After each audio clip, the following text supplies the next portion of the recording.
माझ्या छोट्या मित्रमैत्रिणींनो, महिला प्रबोधन मंडळाच्या संस्कार कवच या मालिकेत आज सुषमा आजी मुलमुले तुमच्यासाठी श्रीरामकथेचा 17वा भाग घेऊन आली आहे.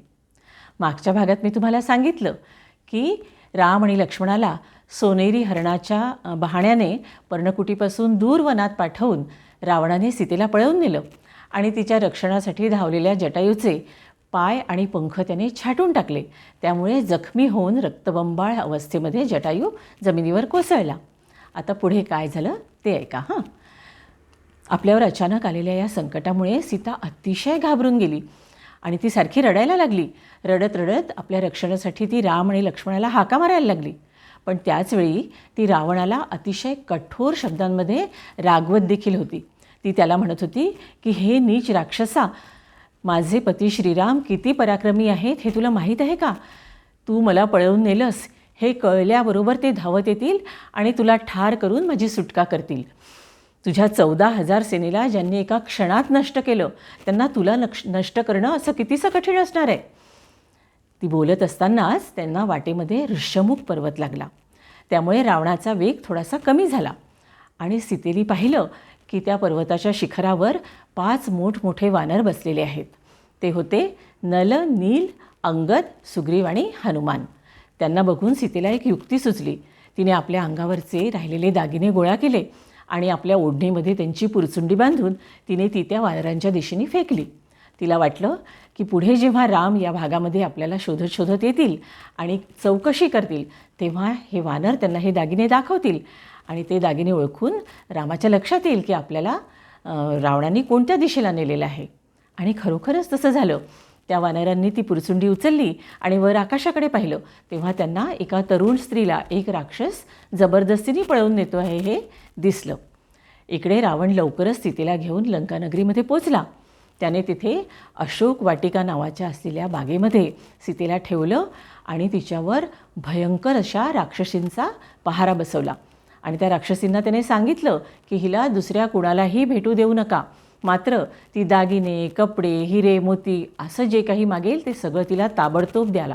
तिला कुठल्याही गोष्टीचा त्रास होता कामा नये, नाहीतर मी तुम्हा सगळ्यांना ठार करीन असं त्यांना सांगून तो तिथून बाहेर पडला. त्यानंतर त्यांनी 8 अतिशय बलवान असे राक्षस निवडले आणि त्यांना सांगितलं की तुम्ही ताबडतोब पंचवटीला जा आणि तिथे राम काय काय करतो आहे त्याच्यावर लक्ष ठेवा आणि त्या सगळ्या बातम्या मला कळवत राहा आणि शक्य असेल तर रामाला ठार करून टाका. इकडे सोनेरी हरणाच्या रूपातल्या मारीचाला मारून राम आपल्या पर्णकुटीकडे परत यायला निघाला. पण वाटेतच त्याला लक्ष्मण भेटला. तेव्हा रामाने अतिशय आश्चर्याने त्याला विचारलं की लक्ष्मणा, सीतेला एकटी सोडून तू कसा काय इकडे आलास? तेव्हा लक्ष्मणाने सांगितलं की रामा, जेव्हा तुझी वाचवा वाचवा अशी हाक ऐकली तेव्हा वहिनी अतिशय घाबरली आणि मला रागावली आणि तिने मला तुझ्या रक्षणासाठी इकडे पाठवलं. त्यामुळे नाईलाजाने मला यावं लागलं. हे बोलणं झाल्याबरोबर दोघांच्याही लक्षात आलं की हा नक्कीच राक्षसांचा काहीतरी कुटील डाव आहे आणि त्याच्यामुळे ते दोघंही खूप घाईने आपल्या कुटीकडे परत आले. पण येऊन बघतात तर काय, कुटी रिकामी होती आणि सीता त्यांना कुठेही दिसत नव्हती. हे बघून रामाला खूप मोठा धक्का बसला. त्या दोघांनी आजूबाजूच्या वनातही सीतेला शोधलं पण ती त्यांना कुठेच दिसेना. रामाला अतिशय दुःख झालं आणि तो रडत रडत त्या वनातल्या पशूंना, पक्ष्यांना, इतकंच काय तर झाडांना आणि वेलींनासुद्धा विचारायला लागला की तुम्ही माझ्या सीतेला, माझ्या जानकीला बघितलं का? ती कुठे गेली आहे हे तुम्ही मला सांगा. लक्ष्मण रामाला सारखा समजावत होता की दादा तू घाबरू नकोस, वहिनी आपल्याला नक्कीच सापडेल, तू थोडासा धीर धर. पण रामाचं दुःख जरासुद्धा कमी होत नव्हतं. थोड्या वेळाने ते परत सीतेला शोधायला निघाले तेव्हा आश्रमापासून काही अंतरावर त्यांना राक्षसाच्या पावलांचे मोठमोठे ठसे जमिनीवर उमटलेले दिसले आणि बाजूलाच त्यांना मोडलेला रथ, मोडलेलं धनुष्य, सीतेच्या केसातून तुटून पडलेली फुलं दिसली. तेव्हा त्यांच्या लक्षात आलं की नक्कीच एखाद्या राक्षसाने सीतेला पळवून नेलेलं आहे. आणखी पुढे गेल्यावर त्यांना रक्तबंबाळ अवस्थेत पडलेला जटायू दिसला.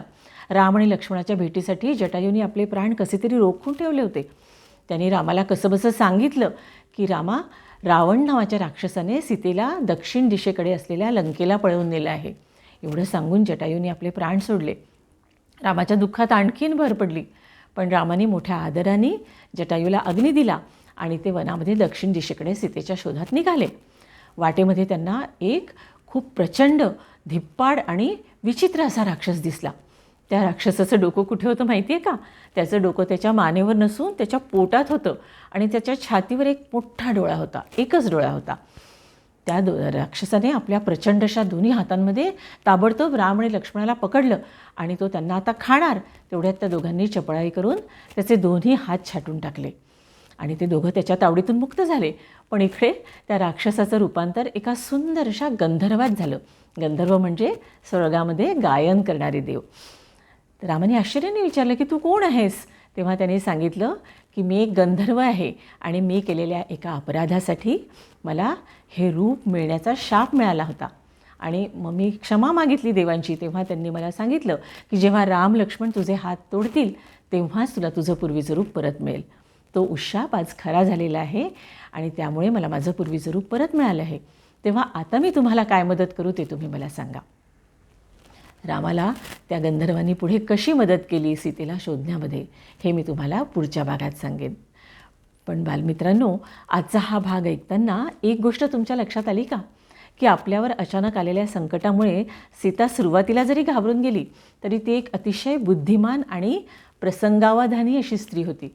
त्यामुळे तिने तेवढ्याही संकटात, तेवढ्याही कठीण परिस्थितीत आपल्या दागिन्यांची पुरचुंडी फेकून रामाला आपण कुठल्या दिशेला गेलो आहोत हे कळण्याची युक्ती केली. समाजामध्ये आपल्यासुद्धा आजूबाजूला रावणासारखे गोड बोलणारे, चांगुलपणाचा देखावा करणारे लोक असतात आणि ते आपली फसवणूक करतात. त्यामुळे आपण नेहमी सावध असलं पाहिजे आणि चटकन कुणावरही विश्वास ठेवायचा नाही.